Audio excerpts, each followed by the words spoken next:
ଅମ୍ବିକା ନାତାଶାଙ୍କୁ କୁହନ୍ତି କି ତୋତେ ରୋଜ ସୁଦ୍ଧା ସମସ୍ତଙ୍କ ସାମ୍ନାରେ ତୋର ଅସଲ ଚେହେରା ଆଣିକି ହିଁ ରହିବି। ଆଉ ଏତିକି ବେଳେ ସେଠାକୁ ଆଦି ଆସିବେ ଆଉ କହିବେ କ'ଣ ଚାଲିଛି ଦୁଇ ଜଣଙ୍କ ମଧ୍ୟରେ।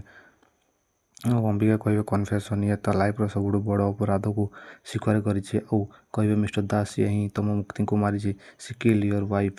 ଆଉ ଅମ୍ବିକା ସେ କଥା ଭାବିବେ କି ନାତାଶା ଆଉ ଜୟ କେମିତି ସେ ମୁକ୍ତିଙ୍କୁ ମାରିଥିଲେ। ଏତିକି କହି ଅମ୍ବିକା ସେଠୁ ଚାଲି ଆସିବେ।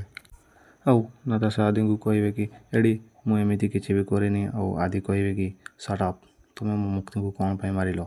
ବହୁତ ରାଗିକି କହିବେ ମୁଁ ପଚାରୁଛି ତୁମେ ମୋ ମୁକ୍ତିଙ୍କୁ କ'ଣ ପାଇଁ ମାରିଲ, ମୋତେ ଆନ୍ସର ଦିଅ, କାହିଁକି ମାରିଲ।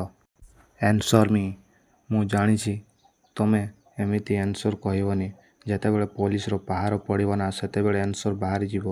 ଆଉ ତୁମେ କରିଥିବା ଅପରାଧ ପାଇଁ ମୁଁ ତୁମକୁ କେବେ ବି କ୍ଷମା କରିପାରିବି ନାହିଁ। ତୁମକୁ ନିଶ୍ଚୟ ପନିସମେଣ୍ଟ ଦେଇକି ହିଁ ରହିବି। ଏତିକି ଶୁଣିଲା ପରେ ନାତାଶାର ପୂରାପୂରି ପାଣି ମରିଯିବ। ଆଉ